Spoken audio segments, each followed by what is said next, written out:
Practice makes a man perfect, उससे ही ma'am मेरी speed खुद ही आई। तो हर बिल्कुल। चीज में, बहुत बैंकिंग में सबसे जो मेन चीज है मैम, वो सबसे मुझे मुझे जहां तक लगा है कि इस आपकी डेली प्रैक्टिस है, डेली कंसिस्टेंसी। प्रैक्टिस। भले ही आप 2-3 घंटे दीजिए, लेकिन प्रैक्टिस रोज कीजिए, तभी मैम हो पाएगा। मेरा इंटरव्यू तो बहुत अच्छा गया था, मैं कह सकता हूँ। मुझे उस टाइम वो जो चेयरमैन थी, उन्होंने खुद बोल दिया था कि मेरा बीटेक के बारे में मुझसे काफी कुछ पूछा था। मतलब 20 मिनट के करीब मेरा इंटरव्यू चला था, उसमें से 8 मिनट मुझे बीटेक पे पूछा गया था। तो फिर मुझे अच्छी खासी नॉलेज थी, तो मैम ने मुझसे आते टाइम मैम ने मुझे ये कॉम्प्लीमेंट दिया कि आपकी टेक्निकल नॉलेज, बीटेक की नॉलेज बहुत अच्छी है, आप ऑफिसर बनने के बाद इस नॉलेज को जरूर यूज कीजिएगा। जितना भी अपना जो बेसिक्स क्लियर किए, ये सारे वीडियो सोर्सेज से किए। मैंने कोई ऑफलाइन क्लासेस ज्वाइन नहीं की, वीडियो सोर्सेज में ऑनलाइन ही सारी प्रिपरेशन की, और डिफरेंट सोर्सेज से की है। मैं ऐसा नहीं कह सकता मैंने एक किसी सोर्सेज से की है, मैंने डिफरेंट सोर्सेज से अपनी तैयारी की थी। मैंने अपने अपने जहन में ये चीज़ बिठा रखी थी कि अगर मैं मेहनत कर रहा हूँ और ईमानदारी से मेहनत कर रहा हूँ, मैं अपने घर वालों के अपने साथ ईमानदार हूँ, तो मुझे इसका पॉजिटिव रिजल्ट जरूर मिलेगा। ये चीज़।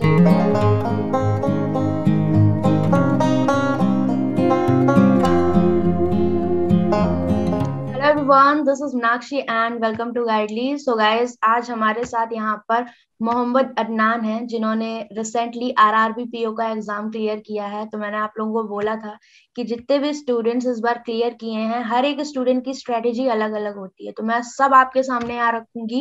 एंड सबसे पहले तो कॉन्ग्रेचुलेशन अदनान कि आपने आरआरबी पीओ का एग्जाम क्लियर किया है। तो सबसे पहले मैं यही पूछूंगी कि आपकी इस जर्नी में सबसे बड़ा कॉन्ट्रीब्यूशन किसका है? Thank you ma'am, thank you very much. Ma'am, इस जर्नी में जो मेरा सबसे बड़ा कंट्रीब्यूशन है, जिसका मैं पूरा क्रेडिट जिनको देना चाहूंगा, वो मेरे फैमिली मेंबर्स, मेरी मदर मेनली, मेरी दोनों सिस्टर्स और मेरी फियांसे। इन 4 लोगों को मैं सारा कंट्रीब्यूशन देना चाहूंगा अपनी सक्सेस का। चलिए, बहुत अच्छी बात है। वैसे फैमिली का रोल तो वैसे भी बहुत बड़ा होता है। एंड इस वीडियो में हम लोग देखिए डिस्कस करेंगे अदनान ने क्या स्ट्रेटेजी फॉलो करी। क्योंकि हर इंसान की लाइफ का अलग होता है, तो हो सकता है आप में से कुछ लोग उसको रिलेट कर पाओ। तो अदनान, आप स्टार्ट से बताइए कि आपने ग्रेजुएशन कैसे किया और उसके बाद आप बैंकिंग की प्रिपरेशन में कैसे है। मैम, मैंने शुरुआत में मेरा ग्रेजुएशन 2017 में ख़त्म हुआ था। अलीगढ़ मुस्लिम यूनिवर्सिटी से मैंने अपना बीटेक किया है। और मैं एकेडमिक्स में, मतलब टेक्निकल में बहुत अच्छा था, है ना। लेकिन फिर मैंने अपना, जो मेरा घर वालों ने जो मेनली वो कहा कि उनको एक गवर्नमेंट जॉब चाहिए, तो मैंने हम्म। अपना जो फोकस किया वो सिविल सर्विसेज की तरफ किया। लेकिन सिविल सर्विसेज पहली बार में इतना बड़ा एग्जाम निकालना, थोड़ा इससे मुझे स्ट्रेस आ गया। मेरे 2 साल उसमें चले गए। इसके बाद मैं नॉन टेक की तरफ शिफ्ट हो गया। तो मैंने देखा मैम, जैसे एसएससी है या बाकी एग्जाम्स हैं, इसमें टाइम कंज्यूमिंग बहुत है, बहुत टाइम टेकिंग ये एग्जाम्स हैं। तो मैंने इसमें देखा कि बैंकिंग जो है, बैंकिंग में बहुत कम टाइम में बहुत अच्छा रिजल्ट आ जाता है, अगर बच्चा अच्छे से मेहनत करे तो इस वजह से मैं बैंकिंग की तरफ शिफ्ट हुआ। और मैंने सेकंड अटेम्प्ट में अपना ये एग्जाम, मेरा पहला क्लियर हुआ है बैंकिंग का, ओके, आरआरपीपीओ। चलिए, बहुत अच्छी बात है। देखो, बहुत सारे स्टूडेंट जो इस वीडियो को देख रहे होंगे, मुझे पता है कि वो डिफरेंट डिफरेंट एग्जाम की प्रिपरेशन कर रहे थे। यूपीएससी, एसएससी वाले तो बहुत ज्यादा होते हैं, बिकॉज एसएससी के रिजल्ट आप देख लो कि 2-2 3-3 साल बाद आते हैं। तो इस वजह से स्टूडेंट बैंक की तरफ मूव करते हैं, और ये भी एक प्रोसेस जो होता है, बिल्कुल, बहुत काफी स्ट्रेसफुल रहता है स्टूडेंट्स के लिए कि हम जाएं कि ना जाएं, बिल्कुल होगा मैम, कि नहीं होगा। है ना? तो बहुत सारे फेजेस बिल्कुल लाइफ में बिल्कुल होते हैं, बिल्कुल। तो उन चीजों को भी टैकल करना मुश्किल होता है। तो इसको आपने कैसे लेवल पे लाया? मतलब अपना माइंडसेट बहुत इंपॉर्टेंट होता है जब भी हम किसी एग्जाम की यस प्रिपरेशन मैम। कर रहे थे, और यूपीएससी से फिर इधर फील्ड में आना, तो आपने कैसे खुद को मैनेज किया और कैसे अपनी प्रिपरेशन को स्टार्ट किया, ये बताइए बैंकिंग। मैम, सबसे पहले जब मैं एग्जाम्स दे रहा था, तो मैंने एक चीज, मतलब इतने एग्जाम्स, मैंने काफी सारे एग्जाम्स दिए हैं, तो जी। उसमें मैंने एक चीज जान ली कि मैम, जब तक हम डेडिकेटेडली, आज के टाइम में कंपटीशन इतना ज्यादा हो गया है कि अगर डेडिकेटेडली किसी एक एग्जाम की तरफ फोकस्ड रहकर मेहनत नहीं करेंगे, जब तक बहुत मुश्किल है मैम एग्जाम निकलना। हम्म। तो इस वजह से मैंने डेडिकेटेडली फिर बैंकिंग, और दूसरी चीज बैंकिंग में ये है कि मैम, एक ही साल में काफी सारे एग्जाम्स होते हैं। एक साल में 6 एग्जाम्स होते हैं, 3 पीओ 3 क्लर्क। बिल्कुल। तो काफी सारे चांसेस होते हैं स्टूडेंट के पास कि कोई ना कोई एग्जाम्स तो उसका निकल जाएगा, अगर उसने ईमानदारी से और मेहनत की है हम्म। तो। बहुत सही बात है ये कि सबसे बड़ी चीज, एक पॉइंट इन्होंने बोला जो मैं फिर से बोलना चाहूंगी कि डेडिकेशन बहुत इंपॉर्टेंट है जिस भी एग्जाम की आप प्रिपरेशन कर रहे हैं। आप अगर 2 नाव या 3 नाव में पैर रखोगे तो आप हो सकता है गिर जाओ, आप ना सेलेक्ट हो पाओ, बट आप अगर एक एग्जाम को टाइम दे रहे हो, सपोज आपने बैंक की फील्ड चुनी है, तो उसको डेडिकेशन के साथ अगर आप 4 to 6 मंथ भी दे रहे हो, देन आप अपने अंदर इम्प्रूवमेंट एंड आपके एग्जाम्स निकलने लगते हैं। तो इस चीज को बहुत ध्यान रखिए कि आप 4 जगह तैयारी ना करो, पहले फोकस्ड होकर एक जॉब ले लो, देन उसके बाद भी आप अपने एम को कंप्लीट कर सकते हो। और बैंक की जो फील्ड होती है मैम वो इसीलिए सबसे खास होती है क्योंकि यहाँ सिलेक्शन आपको टाइम पर मिल जाता है। और सेकेंड थिंग, आप ये नहीं कि एक साल में एक एग्जाम का वेट करो, आपको 4 to 6 एग्जाम्स मिलते हैं ताकि आप अपनी प्रिपरेशन को और अपने जो अपॉर्चुनिटीज होती हैं उनको काउंट कर सकते हो कि हाँ मैं कहाँ पर स्टैंड कर रहा हूँ। सेकेंड थिंग ये अदनान कि आप बताओ कि आपने प्री और मेंस की जो प्रिपरेशन स्टार्ट करी, तो आपने अपने बेसिक्स कैसे क्लियर करे थे, मेरे को ये बताओ। आप स्पेशली मैथ्स में अर्थमेटिक और डीआई सेक्शन को लेकर और आपका रीजनिंग में पजल्स को लेकर। मैम मैं जब शुरुआत में, ये मेरा सेकंड अटेम्प्ट था असल में, जब ओके। जो फर्स्ट अटेम्प्ट था उसमें मैम, तो उसमें मैंने जितना भी अपना जो बेसिक्स क्लियर किए ये सारे वीडियो सोर्सेज से किए। ओके। मैंने कोई ऑफलाइन क्लासेस ज्वाइन नहीं की, वीडियो सोर्सेज में ऑनलाइन ही सारी प्रिपरेशन की और डिफरेंट सोर्सेज से की है। मैं ऐसा नहीं कह सकता मैंने एक किसी सोर्सेज से की है, मैंने डिफरेंट सोर्सेज से अपनी तैयारी की थी। और शुरुआत में बेसिक्स क्लियर होने के बाद, है ना, उसमें भी मैं मैथ्स में पर्टिकुलरली पहले अर्थमेटिक पोर्शन को चुना, ओके। अर्थमेटिक पोर्शन को चुना। उसके बाद मैंने डीआई पे, क्योंकि डीआई में ऐसा है कि बहुत स्कोरिंग है। ओके। अर्थमेटिक आप श्योर नहीं है कि एग्जाम में आप अर्थमेटिक आपसे बन पाएगी या नहीं बन पाएगी। तो अर्थमेटिक का ये है, शुरुआत में मैंने अर्थमेटिक अपनी कंप्लीट की। फिर उसके डेली में 5 क्वेश्चन 6 क्वेश्चन लगाता था, हर एक टॉपिक के पर्टिकुलर एक दिन में एक टॉपिक उठाता था।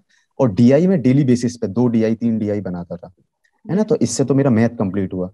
हाँ मैम, और रीजनिंग में मैंने पहले मिसलीनियस पोर्शन को अपना पूरा किया, उसके ओके। बाद तो फिर यही ये मैंने जो पजल डेली के आप साथ किया। क्वेश्चंस लेते थे, 5 to 10 क्वेश्चन, हम्म। जैसे कि स्टूडेंट्स को प्रॉब्लम होती है हम्म। कि हमें कंटेंट नहीं मिलता है कि हम डेली बेसिस पे प्रैक्टिस कैसे करें, तो आपने कैसे प्रैक्टिस करी थी? क्योंकि ये भी एक पॉइंट है मैम कि हम इसी, प्रैक्टिस करें हाँ तो मैम कहाँ से करें। शुरुआत में, बिल्कुल बिल्कुल मैम, शुरुआत में तो जो मेरा पहला अटेम्प्ट था जी। उसमें तो मेरे साथ भी यही परेशानी थी कि मैं कहाँ से, मतलब सिंप्लीफिकेशन के क्वेश्चंस उठाऊं, कहाँ से मैं डीआई के पर्टिकुलर क्वेश्चन उठाऊं, कहाँ से बाकी। तो इसमें जो मेरा सबसे ज्यादा जो मेरी हेल्प हुई वो आपके गाइडली जो पीडीएफ कोर्स है ना, उसने मेरी बहुत मदद की मैम इसमें। हाँ मुझे चलिए उसके अच्छी बाद, और बात है। दूसरी जो सबसे अच्छी चीज है इसमें इसमें वीडियो जो सॉल्यूशंस है ना, वो अवेलेबल है। कुछ भी अगर बच्चे को हाँ, डाउट होता है, कोई जैसे कोई परेशानी भी होती है, तो डाउट रहा वीडियो होगा तो सॉल्यूशन से आपने देख। पजल, बिल्कुल। वैसे तो हम लोगों ने सारे ही सेक्शन के प्रोवाइड कर रखे हैं, स्पेशली ऐसा नहीं मैथ्स, आप अगर चाहो जो भी स्टूडेंट देख रहे हैं तो वो हाँ देख बाकी सकते हैं सारे डिटेल बेसिस पे। जितने भी हैं। बिल्कुल। तो 2022 के लिए हम्म। भी आपका लॉन्च हुआ है, इस बार हमने फीचर्स भी ऐड कर दिए हैं। जैसे टॉपिक वाइज स्टूडेंट कहते हैं ना कि मैम परसेंटेज, रेशियो, प्रोपोर्शन, इनके हमें टॉपिक वाइज क्वेश्चंस मिल जाए प्रैक्टिस के लिए, तो वो भी इस बार ऐड हुआ है आपका हर एक सेक्शन के लिए।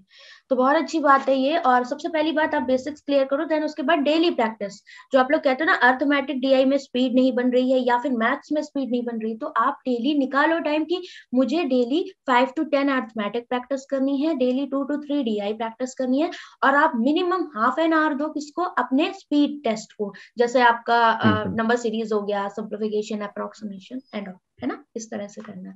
अब जी। सेकेंड जी थिंग मैं ये मैम। पूछूंगी कि पजल्स को लेकर स्टूडेंट्स का रहता है कि मैम टाइम में नहीं बनती है, तो आपने कैसे अपनी पजल्स को इम्प्रूव किया और कैसे प्रैक्टिस किया? मैम शुरुआत में तो पजल्स मुझे पहली बात तो समझ ही नहीं आती थी।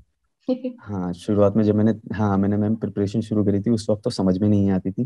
तो सबसे पहले मैंने वीडियो सोर्सेज से ही पहले सारे तरीके की पजल्स, मतलब काफी सारे 5-6 वैरायटीज की पजल्स आती हैं, मंथ बेसिस, है ना, और बाकी सीटिंग अरेंजमेंट वगैरह ये सारी चीजें।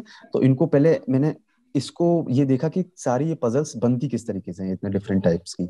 फिर हर किसी पर मैंने 10 to 15 क्वेश्चंस जब बनाए उन पर, तो मुझे क्लियर हो गया कि भाई मुझे ये अप्रोच फॉलो करनी है इस पजल के लिए। बिल्कुल। उसके बाद फिर मैं वही चीज, practice makes a man perfect, उससे ही मैं मेरी स्पीड खुद ही आई। तो हर बिल्कुल। चीज में, बहुत बैंकिंग में सबसे जो मेन चीज है मैम, वो सबसे मुझे मुझे जहां तक लगा है कि इस आपकी डेली प्रैक्टिस है, डेली कंसिस्टेंसी। प्रैक्टिस। भले ही आप 2-3 घंटे दीजिए, लेकिन प्रैक्टिस रोज कीजिए, तभी मैम हो पाएगा। बहुत सही बात इन्होंने बोली। देखिए एक जो सिलेक्टेड कैंडिडेट होता है उसकी भी जर्नी ऐसा नहीं कि उन्होंने कोई शॉर्टकट अपनाया है, ठीक है। अब अदनान ने भी एक बात बोली आप लोगों से कि देखिए पजल्स आपको प्रॉब्लम क्रिएट करेगी जब आप बिगनर हो सकता है आप बहुत टाइम लगा रहे हो, बट जैसे कि सपोज मंथ बेस्ड पजल है आपका, ठीक है, सीक्वेंस बेस्ड है या वट जो भी आपके आते हैं, ईयर बेस्ड है, तो आपको क्या करनी है, उन पर्टिकुलर जो वेराइटीज होती हैं उनकी बल्क में प्रैक्टिस करिए ताकि आपको एक अप्रोच तरीका पता लगेगा, और फिर जब आप डेली प्रैक्टिस करोगे तो डेफिनेटली आपकी स्पीड भी बढ़ेगी। तो इसका कोई शॉर्ट अप्रोच नहीं है, सबसे मेन थिंग है आपकी डेली प्रैक्टिस। तो आपको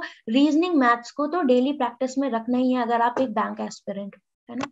इसके बाद मैं अदनान आपसे ये पूछूंगी कि आपने प्री और मेंस के जो मॉक टेस्ट हैं, प्री के कितने दिए, मेंस के कितने दिए, और मॉक टेस्ट का रोल क्या रहा आपके प्रिपरेशन में?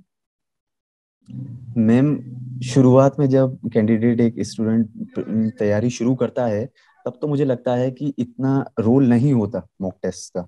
लेकिन जब एक बार वो तैयारी के बीच में आ जाता है या उसकी जो बेसिक्स कंप्लीट होने वाले होते हैं, तब से मैम बेस इसका रोल शुरू होता है मैम असल में प्रैक्टिस इसका मॉक्स का। तो मैम शुरुआत में जो प्री के लिए थे मैंने डेली बेसिस या फिर वीक में 2 देता था। मैं वीक में 2 देता था जब तक एग्जाम से मैं काफी 1-2 महीने दूर था प्री के में।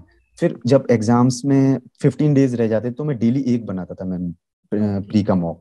और जब 1 वीक रह जाता तो मैं डेली 2 मॉक्स में प्री के देता था। इसी तरीके से मैं मेंस का क्या था, मैंने शुरू के 5 मॉक तो सबमिट करके दिए थे ताकि मैं ओके, क्वेश्चंस बना सकूं। हाँ, फिर जो जब एनालिसिस एग्जाम करना करीब आ भी गया मेंस इम्पोर्टेंट का है। एनालिसिस बिल्कुल।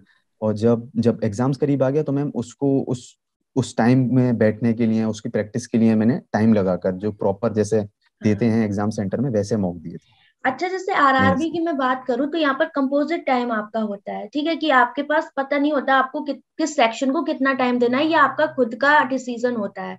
तो इस चीज के लिए मॉक बिल्कुल इम्पोर्टेंट है, बिकॉज अगर आप पहले से नहीं दोगे तो आपको बिल्कुल पता बिल्कुल। कैसे चलेगा कि आपको किस सेक्शन को कितना टाइम देना है। तो ये चीज हो गई। एंड सेकेंड थिंग ये है आपकी कि यहाँ पर मुझे एक बात बताओ कि आपके जो मार्क्स आए मेंस में वो कट जी ऑफ से कितने ज्यादा थे, और आप क्या बोलना चाहोगे कि ऐसा कुछ कंपलसरी है कि मार्क्स इतने अबव आने चाहिए तभी आपका इंटरव्यू क्लियर होगा या फिर आप फाइनल सिलेक्शन तक पहुंचोगे? क्या आपका एक्सपीरियंस नहीं रहा मैं है? वैसे तो मेरे मैम 28 मार्क्स ऊपर थे। One one okay. 10 मार्क्स थे मेरे। ओके। जी, लेकिन मुझे ऐसा नहीं लगता मैम। जो मेंस के बाद अगर आपके 10 मार्क्स भी ऊपर हैं या फिर मैं तो कह रहा हूँ 5-10 भी ऊपर है ना, तो ये होता है कि फिर आपका इंटरव्यू पे डिपेंड करने लगता है कि आपका इंटरव्यू कैसा जाएगा, है ना। लेकिन ये नहीं है कि आपके अगर 7-8 मार्क्स ऊपर हैं तो आपका कोई चांसेस नहीं है। फिर ये है बिल्कुल। आपको इंटरव्यू बहुत अच्छा देना पड़ेगा। लेकिन इन कोशिश यही करनी चाहिए कि ज्यादा से ज्यादा मेंस में स्कोर करें ताकि इंटरव्यू पे इतना डिपेंड ना आ सके। अगर ये एवरेज भी इंटरव्यू गया है तो आपको पता हो कि भाई मेरा हो रहा है। तो आपका इंटरव्यू कैसे गया था और आपने कैसे प्रिपेयर किया था अपने इंटरव्यू के लिए? मैम मेरा इंटरव्यू तो बहुत अच्छा गया था मैं कह सकता हूँ। ओके। मुझे उस टाइम वो जो चेयरमैन थी उन्होंने खुद बोल दिया था कि मेरा बीटेक के बारे में मुझसे काफी कुछ पूछा था। मतलब ओके। 20 मिनट के करीब मेरा इंटरव्यू चला था। उसमें से 8 मिनट मुझे बीटेक पे पूछा गया था। ओके। तो फिर मुझे अच्छी खासी नॉलेज थी तो मैम ने मुझसे आते टाइम मैम ने मुझे ये कॉम्प्लीमेंट दिया कि आपकी टेक्निकल नॉलेज बीटेक की नॉलेज बहुत अच्छी है। आप ऑफिसर बनने के बाद इस नॉलेज को जरूर यूज कीजिएगा। चलिए, तो बहुत मैम ये बढ़िया एक है। तरीके से पॉजिटिव कॉम्प्लीमेंट था तो मुझे खुशी हुई है सुनकर। ओके। और इसके लिए मैम मैंने बेसिकली मैं क्या बताता हूँ, एक तो मैंने मॉक दिया था, इसके लिए मॉक इंटरव्यू दिया था। ओके। और बाकी मैंने जो वो प्रैक्टिस ये यूट्यूब पर डले हुए थे मॉक्स जो उनको बच्चे देखा देते होगा। हैं उसमें जो जो जी उनको जो जो क्वेश्चंस थे मैम उसको मैंने एक कॉपी में अपना नोट डाउन किया। ओके। और अपने लैंग्वेज में नेट से सर्च करके उसको अपनी लैंग्वेज में उस चीज को लिखा तो वो उसे मुझे ज्यादा याद करने की जरूरत नहीं पड़ी। मैं ओके। खुद से ही वो क्वेश्चन पूछता था आंसर करता था। इस हाँ, तरीके थोड़ा से सा मैंने तैयारी किया रियलिस्टिक भी इंटरव्यू की। होना चाहिए हमें इंटरव्यू में, बिकॉज अगर बिल्कुल हम किसी का, जैसे कि बहुत लोग होते हैं क्वेश्चंस रट के चले जाते हैं कि इसका आंसर हम भी यही देंगे। तो हाँ अगर आप थोड़ा सा डिफरेंट किसी से दोगे तो डेफिनेटली आपकी जो पर्सनैलिटी है वो डिफरेंट रहेगी लोगों से। ये बिल्कुल भी बात इंपॉर्टेंट बिल्कुल है। बिल्कुल। एंड कंप्यूटर जैसे आपका आया तो आपने दो चीजें मैं पूछूंगी, कंप्यूटर कैसे प्रिपेयर किया, और आपने हिंदी और इंग्लिश में से क्या चूज किया था आरआरबी में? मैम मैंने कंप्यूटर का असल में कंप्यूटर मैंने शुरू से ही मतलब 10th तक 12th तक अच्छा खासा कंप्यूटर पढ़ लिया था। तो ओके। कंप्यूटर के लिए मुझे ज्यादा इधर उधर वो नहीं करना पड़ा। मैंने वीडियोस से नोट्स बना लिए थे अपने, ये काफी पहले मैंने पिछले एग्जाम्स जो दिए थे उसमें मैंने ओके। रेलवे जेई का दिया था, उसमें कंप्यूटर सेक्शन आता था तो वही मेरे नोट्स थे थोड़े बहुत। ओके। तो उसको मैंने दे दिया तो अच्छे सही नंबर आ गए थे, एवरेज नंबर आ गए थे, मैं ये नहीं कहूंगा बहुत अच्छे। ठीक है। और मैम दूसरी क्या चीज पूछी थी आपने मुझसे कंप्यूटर के बाद? दूसरा मैंने ये पूछा आपने हिंदी और इंग्लिश में क्या चूज किया था आरआरबी में? हाँ मैंने इंग्लिश इंग्लिश चूज किया था मैम ओके। क्योंकि ये बाकी इसमें एसबीआई पीओ आईबीपीएस पीओ इनमें भी मुझे हेल्प करेगा। और हिंदी मेरी वैसे भी इतनी अच्छी नहीं है, मतलब बोल ही अच्छी सकते हैं लेकिन अब उसको पढ़ने में और उसमें दिक्कत होती है तो मैंने इंग्लिश ही चूज किया था। अच्छा, आप यूजुअली बिलोंग कहाँ से करते हो? मैं मथुरा से बिलोंग करता हूँ, अच्छा, यूपी के मथुरा से मथुरा हो शहर से। तो मेरे पास में ही हो, क्योंकि जी जी। मेरा जो है, मतलब मैं तो लखनऊ बॉर्न हूँ, लेकिन हाथरस जो है वो मम्मी पापा वहां से हैं। अच्छा, तो बहुत चलिए, बढ़िया। बहुत अच्छा लगा। एंड मैं एक चीज पूछूंगी कि आप जब सैलरी आएगी आपकी, तो आपने कोई हम्म। जैसे विश होती है कि मेरी नौकरी लगेगी, जॉब लगेगी तो हम ये करेंगे, तो आपकी क्या ख्वाहिश है जो दो जो सबसे इम्पोर्टेंट हो, जो आप पूरा करना चाहते हो? मैम मेरी जो दो ख्वाहिश मेरी जो हैं, वो सबसे हम्म। पहले तो ये मैम, इसमें जो मेरा जो सबसे ज्यादा जिसको थी मेरे घर में, वो मेरी मदर को थी कि मैं उनका बेटा एक गवर्नमेंट जॉब में जाए। तो मैं सबसे पहली सैलरी उनको अपनी मम्मी के हाथ में पूरी देना चाहूंगा, और बहुत हमेशा अच्छी ही बात मतलब उनके हाथ में देना चाहूंगा। है। और दूसरी चीज मैम, मैं अपनी सैलरी में से किसी जरूरतमंद जिसको सबसे ज्यादा, शायद मुझसे भी ज्यादा किसी और गरीब को उसमें से जरूरत है, तो कुछ पोर्शन में उसको देना चाहूंगा अपनी सैलरी का। बहुत अच्छी बात है, मतलब बहुत अच्छा लगा सुन के कि आपने ये सोचा कि मतलब यूजुअली सब लोग बोलते हैं कि मैं अपनी फैमिली में ये करूँ वो, तो आपने एक चीज ये भी सोची कि जो जरूरतमंद है उसके लिए करोगे। तो अच्छी थिंकिंग है। बिल्कुल आई बिल्कुल होप मैम। आप बहुत अच्छा करोगे आगे जाके। ठीक है, तो बहुत अच्छा लगा अदनान थैंक यू आपसे मैम, बात थैंक करके यू वेरी यहाँ पर। मच। और लास्ट टाइम पे मैं एक चीज पूछूंगी कि जो एक टाइम होता है हमारी प्रिपरेशन का, उस टाइम पे आप मोटिवेट जी भी होते हो, डीमोटिवेट भी होते हो, स्ट्रेसफुल भी होते हो।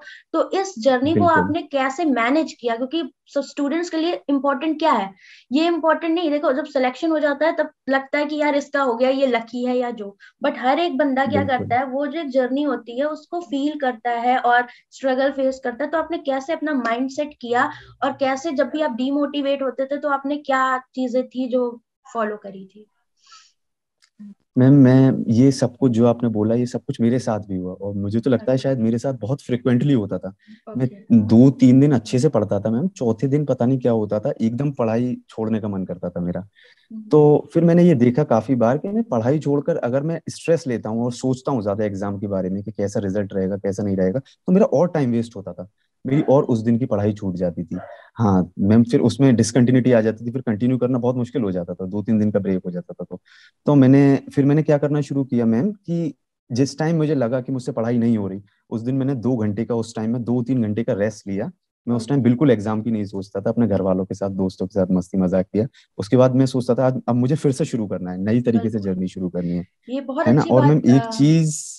हाँ। एक चीज मैंने अपने अपने जहन में ये चीज बिठा रखी थी कि मैम अगर मैं मेहनत कर रहा हूँ और ईमानदारी से मेहनत कर रहा हूँ, मैं अपने घर वालों के अपने साथ ईमानदार हूँ, तो मुझे इसका पॉजिटिव रिजल्ट जरूर मिलेगा एक ना एक जरूर दिन, और मिलेगा। इतनी जल्दी मिल भी गया मुझे 1 साल बहुत में। अच्छी बात है जो अदनान ने बोली कि अगर आप फ्रस्ट्रेट हो रहे हो, लाइक आप एक माहौल में हो कि आप पढ़ रहे हो, नहीं हो रही चीजें, तो आप क्या करो, थोड़ा सा ब्रेक दो। ये भी इंपॉर्टेंट है। इट्स ओके अगर आप फेलियर फेस कर रहे हो, या फिर आप मल्टीपल टाइम्स हो गया आपका एग्जाम नहीं निकल रहा, तो थोड़ा सा ब्रेक दो, 2-3 घंटे का, या फिर आप थोड़ा उन चीजों से निकल के अपनी फैमिली को या जो भी बिल्कुल आपके क्लोज वन हो उनके साथ मिलिए। क्यों? क्योंकि थोड़ा सा आपके लिए यहाँ पर रिफ्रेशमेंट भी इंपॉर्टेंट है। अगर आप स्ट्रेस लेके कोई चीज करोगे तो गैस आप डिप्रेशन में जाओगे, आप उस पर सक्सेस नहीं पाओगे। ठीक। एंड अगर आपके अंदर एक पॉजिटिव वाइब है कि आपको अपनी फैमिली के लिए करना है, एंड आपने किसी चीज को सोचा है करने को, देन आप उसको पॉजिटिव रखिए और खुद पर भरोसा रखिए। ये बहुत इंपॉर्टेंट है। अगर ये 2-3 चीजें आपने नहीं पहले से कर रखी, तो कोई टीचर इवन कहीं से भी आपको सक्सेस का एक जो वाइब होता है वो नहीं आएगा, क्योंकि वो खुद से ही आता है। आपको खुद पे भरोसा इंपॉर्टेंट है।